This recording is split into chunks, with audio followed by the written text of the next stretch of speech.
Have you ever been rotor-rootered? There was an old Woody Allen movie where he woke up with a headache one morning, and before the day was out, he had convinced himself that he had a brain tumor the size of a grapefruit. He made a doctor's appointment, which he was certain would confirm the terrible news, put all of his affairs into order, and nervously waited to learn if he had more than a few weeks to live. And when he was finally informed that there was absolutely nothing wrong with him, he ran through the streets of New York, thrilled that he had dodged what had turned out to be a non-existent bullet. Well, at least Woody was willing to go to the doctor when he thought something was wrong with him, while I have to be dragged kicking and screaming, having convinced myself long ago that when it comes to medical tests and procedures and surgeries, they usually do as much harm as they do good. So, since my 20s and 30s, when I had a number of surgeries, I have avoided the world of medicine like a plague. But not too long ago, when I became reluctantly convinced that there was something even bigger in my head than Woody's grapefruit, I decided I better make a doctor's appointment.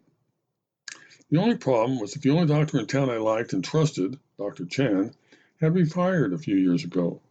So I was left to deal with the realities of the modern medical world.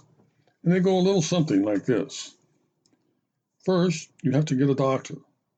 And since there apparently is very little money to be made nowadays in being a quality general practitioner like Dr. Chan was, it is very hard to find one. Then, when you finally do, it is almost impossible to see him or her. In fact, they have people employed in their offices whose main goal in life seems to be to keep you from actually seeing the doctor. Anyway, if you keep trying hard enough, a doctor will eventually see you, only to try and keep you from having any expensive tests until all the other cheap methods of evaluating your problem have been totally exhausted first. Then, when they finally do give you a test that will be definitive, in my case a CT scan, they don't even call you with the results. You have to do the calling yourself.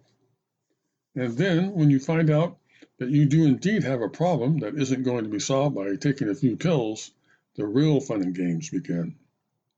It's off to see the specialist.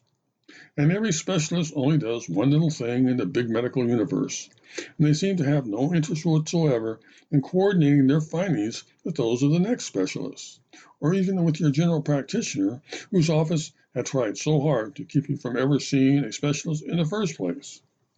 Anyway, after months of this little dance, I finally found out that my problem, at least the medical one, was not in my head, but in my sinus cavities, and that they basically needed to be surgically rotor-rootered.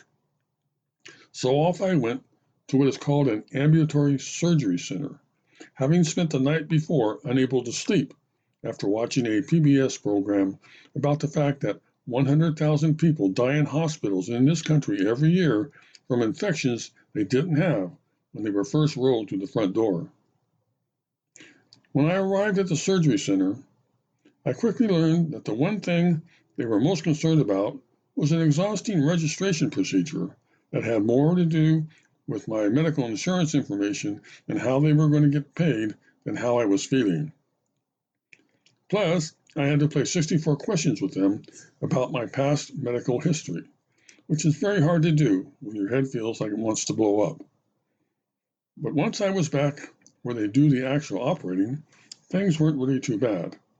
Plus, I had my wife there to convince me that I would most probably live to see another day, and that if not, my kids were really going to enjoy spending the money I have set aside for them over the years in savings bonds and CDs.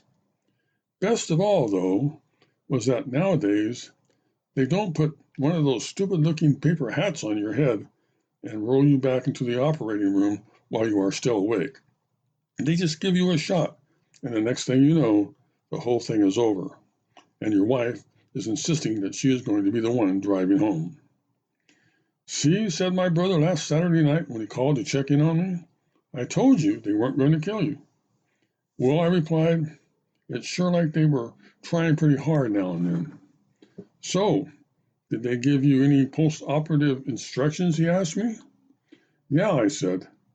"They said that I can't blow my nose or sneeze for a month, and that I can't ever have a good argument with anyone for at least 2 weeks."